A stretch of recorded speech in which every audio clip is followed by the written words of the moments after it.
যারা West Bengal state ইউনিভার্সিটিতে পড়ছো সেকেন্ড সেমিস্টারে, যাদের এক্সাম চলছে, এবং 1 সেপ্টেম্বর যাদের VAC 2 পেপারটি রয়েছে এবং যাদের EVS আছে, আজকে তাদের জন্য 50টি গুরুত্বপূর্ণ কোশ্চেন এবং আনসার। তবে বলে রাখি, যদি তোমাদের কাছে কোনো স্টাডি ম্যাটেরিয়ালস বা বই থেকে থাকে, এই কোশ্চেনগুলি মন দিয়ে দেখো এবং সেই বই বা স্টাডি মেটেরিয়ালস অবশ্যই দেখে যেতে ভুলো না।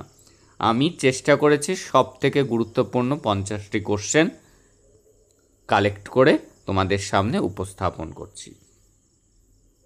দেখো, ফার্স্ট কোশ্চেন, প্রথম চ্যাপ্টার যে ইউনিটটা নেওয়া হয়েছে, এনভায়রনমেন্টাল সায়েন্স অ্যান্ড রিসোর্সেস। দেখো, environmental science is the study of, কিসের স্টাডি এটা? এটি হলো interaction between living and non living, জীব এবং জড় বস্তু নিয়েই কিন্তু আমাদের এই এনভায়রনমেন্টাল সায়েন্স বা environmental studies. Which of the following is a renewable resource? Renewable করা যায় কোন রিসোর্সটাকে? Option C, solar energy. এটাকে পুনরায় ব্যবহার করা যায়, সেটি হলো রিনিউয়েবল। দেখে নাও পরের question, deforestation mainly leads to, deforestation কি লিড করে? Soil erosion. জঙ্গল ধ্বংস করলে আমাদের কিন্তু ভূমিক্ষয় হয়। পরের question, water scarcity is mainly caused by, water স্কারসিটির কারণ কি? ওভার ইউজ অ্যান্ড পলিউশন, এই দুটির কারণেই কিন্তু পানীয় জলের ঘাটতি দেখা যাচ্ছে। পরের question, which energy source is non renewable, যেটিকে আবার পুনর্নবীকরণ করা যায় না? কোনটাকে করা যায় না? করা যায় না, সেটি হলো কোল। অর্থাৎ কয়লাকে যদি একবার পুড়িয়ে ফেলা যায়, সেটাকে কিন্তু আর পরবর্তীতে সেই কয়লাটাকে আর ব্যবহার করা যায় না। দেখে নেব পরের question, soil salinity is increased by, soil salinity অর্থাৎ লবণাক্ত জলে লবণের পরিমাণ বেড়ে যাওয়ার কারণটা কি? সেটি হলো ওভার ইরিগেশন, বেশি সেচ ব্যবহার করার জন্য কিন্তু এইটি হয়, লবণাক্ত হয়ে যায় মাটিটা। Which is an alternative energy resource, alternative energy resource কোনটি? সেটি হলো নিউক্লিয়ার এনার্জি। দেখে নেব পরের question, Chipko movement was related to, Chipko আন্দোলন কিসের সাথে জড়িত? ফরেস্ট কনজারভেশন অর্থাৎ বন সংরক্ষণের সাথে। Over use of fertiliser leads to, বেশি সার ব্যবহার করলে কি হয়? Soil degradation and water pollution, মাটির যেমন অবক্ষয় হয় তার সাথে সাথে জল দূষণও কিন্তু দেখা যায়। পরের question, desertification is mainly due to, কিসের কারণে এই যে মরুভূমি সংখ্যা বাড়তে চলেছে? সয়েল ইরোশন, ভূমিক্ষয়ের কারণে। এবার ইকোসিস্টেম অ্যান্ড বায়োডাইভার্সিটি থেকে আমরা দেখে নেব, the functional unit of environment is, functional unit কোনটি? সেটি হলো ইকোসিস্টেম। নিচে আমি বাংলাও করে দিয়েছি যাতে তোমাদের ইংরেজিগুলির বাংলা বুঝতে সুবিধা হয়। প্রসিডিওরস ইন অ্যান ইকোসিস্টেম আর, প্রসিডিওর অফ অ্যান ইকোসিস্টেম কোনটি? সেটি হলো গ্রিন প্লান্টস। দেখে নেব পরের question, energy flow in ecosystem is হলো ইউনিডাইরেকশনাল।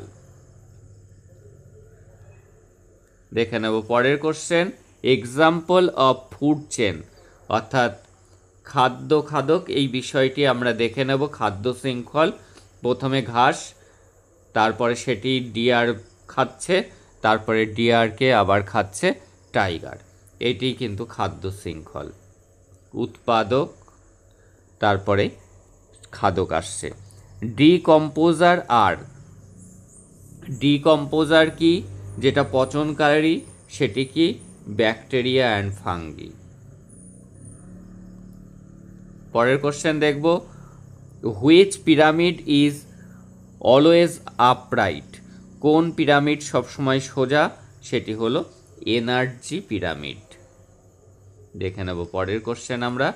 Primary succession start on. Primary succession অর্থাৎ প্রাথমিক উত্তরাধিকার কোথা থেকে শুরু হয়? শুরু হয় বিয়ার রক। পরের question, an aquatic ecosystem include. Aquatic ইকোসিস্টেমের মধ্যে রয়েছে কি? পন্ড, পুকুর। A desert ecosystem is dominated by. Desert ecosystem প্রধানত কি থাকে? থাকে জেরোফাইটস অর্থাৎ কাঁটা জাতীয় গাছ আর ক্যামেল অর্থাৎ উট। Biodiversity hotspot in India is. Biodiversity হটস্পটগুলো কি? সুন্দরবন, হিমালয়াস, ওয়েস্ট ঘাট অর্থাৎ পশ্চিম ঘাট। তাই হবে অল অফ দিস, এইগুলি সবগুলি। দেখে নেব unit 3, environmental pollution and social issues. What is a major air pollution? এই যে প্রধান বায়ু দূষক কি? সব থেকে বেশি বায়ু দূষণ করে কার্বন মনোঅক্সাইড। দেখে নেব পরের question. Noise is consider pollution when level exceed. কখন দূষণ গ্রাহ্য হয় শব্দ দূষণ? যখন 80 ডেসিবেলের উপরে শব্দ চলে যায়। Water pollution is mainly caused by. Water pollution প্রধানত হয় কিসের জন্য? ইন্ডাস্ট্রিয়াল এফ্লুয়েন্টস। ইন্ডাস্ট্রি থেকে, শিল্পাঞ্চল থেকে যেসব দূষিত রাসায়নিক জলে ফেলা হয় তার ফলেই কিন্তু দূষণটা হয়। Acid rain is caused by. কিসের কারণে অ্যাসিড বৃষ্টি হয়? SO2 আর NOx। দেখে নেব পরের question. Global warming is due to excess. বিশ্ব উষ্ণায়ন কিসের অতিরিক্ত হওয়ার কারণ? কিসের কারণে অতিরিক্ত হয়? সেটি হলো গ্রিন হাউস গ্যাস। এর কারণে কিন্তু গ্লোবাল ওয়ার্মিংয়ের পরিমাণ বাড়ছে। Ozone layer protects us from. Ozone layer আমাদেরকে কিসের হাত থেকে বাঁচায়? ইউভি রেডিয়েশন, ইউভি রশ্মির থেকে আমাদেরকে বাঁচায়। পরের question. Bhopal gas tragedy is caused by. কিসের কারণে হয়েছিল? MIC gas, methyl isocyanate gas, আর এটি হয়েছিল 1984-তে, সেটাও মনে রেখো। দেখে নেব পরের question. Which law is related to water pollution কন্ট্রোলের সাথে জড়িত কোনটা? Water act 1974। দেখে নেব পরের question. The wild life protection act was passed in. Wild life protection act চালু হয়েছিল 1972-এ। দেখে নেব পরের question. The silent valley movement was aimed at saving. কিসের সুরক্ষার জন্য সাইলেন্ট ভ্যালি এই আন্দোলন হয়েছিল? আর রেন ফরেস্ট সেভ করার জন্য। দেখে নেব পরের question. Which of the following is a green house gas? কোনটি এগুলির মধ্যে? আমরা জানি কার্বন ডাইঅক্সাইড একটি গ্রিন হাউস গ্যাস। দেখে নেব পরের question. Which one is a degradable pollutant? কোনটি অবক্ষয়যোগ্য দূষক? সেটি হলো কাউডাং, অর্থাৎ যেটি কোনো পরিবেশের ক্ষতি করে না, সেটি হলো গোবর। দেখে নেব পরের কোশ্চেন।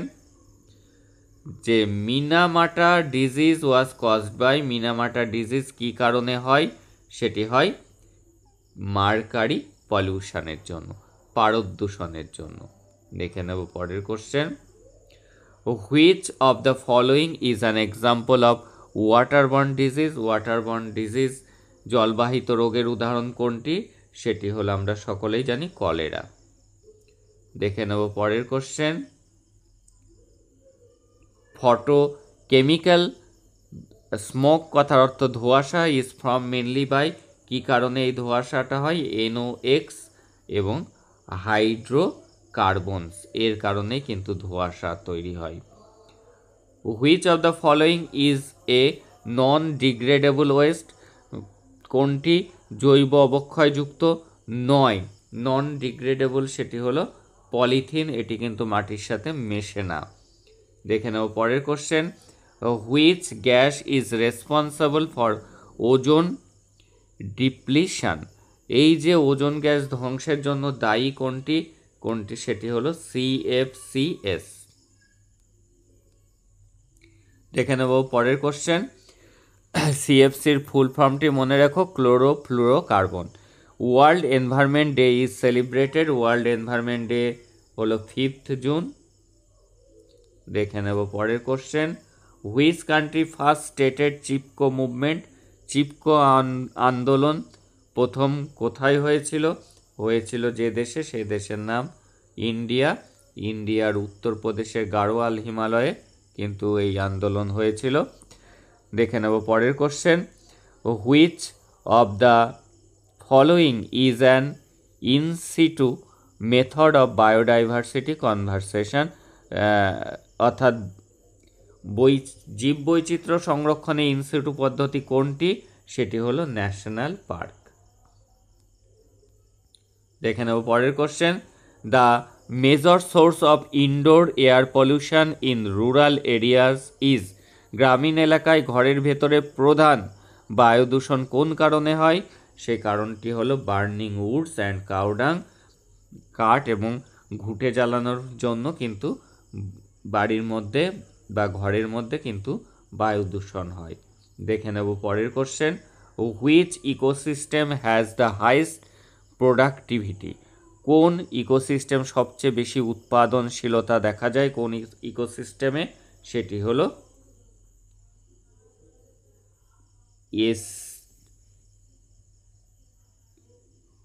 এস্টুয়ারি। এটি হলো ইকোসিস্টেম যেটিতে হাইয়েস্ট প্রোডাক্টিভিটি দেখা যায়। দেখে নেব পরের কোশ্চেন।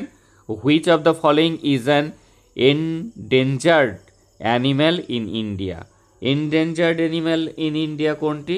সেটি হলো টাইগার। এখানে যে লিস্টটা আছে সব থেকে বিপন্ন প্রাণী কোনটি, অর্থাৎ যেটির সংখ্যা আস্তে আস্তে কমে যাচ্ছে, এখানে যে লিস্টটা আছে তার মধ্যে বাঘের সংখ্যা কিন্তু ক্রমশ কমছে।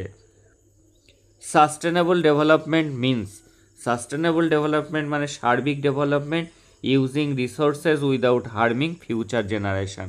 ভবিষ্যৎ প্রজন্মের ক্ষতি না করে রিসোর্সগুলোকে ব্যবহার করা। পরের question. Which one of the following is an ex situ method of conservation? এবার উত্তরটা আমরা দেখে নেব যে কোন নিচের কোনটি এক্সিটু সংরক্ষণ পদ্ধতি? সেটি হলো চিড়িয়াখানা। দেখে নেব পরের question. Which layer of atmosphere contains ozone? বায়ুমণ্ডলে ওজোন স্তর আমরা জানি যে সেটি হলো স্ট্র্যাটোস্ফিয়ার। এই স্তরেই কিন্তু ওজোন গ্যাসটি থাকে, ওজোন লেয়ারটি থাকে। পরের question. The largest source of solid waste in India is? Largest source সেটি হলো মিউনিসিপ্যাল ওয়েস্ট। মিউনিসিপ্যালিটির যে ওয়েস্ট, এগুলোই কিন্তু সব থেকে আমাদের সলিড ওয়েস্টের সোর্স। দেখে নেব পরের question. Which one is the lungs of planet? প্ল্যানেটের মানে পৃথিবীর ফুসফুস বলা হয় কাকে? বলা হয় অ্যামাজন রেন ফরেস্টকে। দেখে নেব পরের কোশ্চেন। জলের eutrophication in water bodies is caused by? Eutrophication কিসের জন্য হয়? Excess nutrient like nitrates and phosphates, এইগুলো যদি জলে বেড়ে যায় তখন কিন্তু ইউট্রিফিকেশন হয়। দেখে নেব last question. Which organization releases the state environment report? State environment report দেয় কোন সংস্থা? সেটি হলো ইউএনইপি। এই সংস্থা কিন্তু স্টেট অফ এনভায়রনমেন্ট এই রিপোর্টটি কিন্তু তারা দেয়। এই ছিল 50টি গুরুত্বপূর্ণ কোশ্চেন, এবং তোমাদের কাছে স্টাডি মেটেরিয়ালস এবং বই থাকলে সেগুলো কিন্তু অবশ্যই দেখে যেতে হবে। গুরুত্বপূর্ণ 50টি কোশ্চেন নিয়ে আলোচনা করা হলো। That's all today. তোমাদের সকলের এক্সাম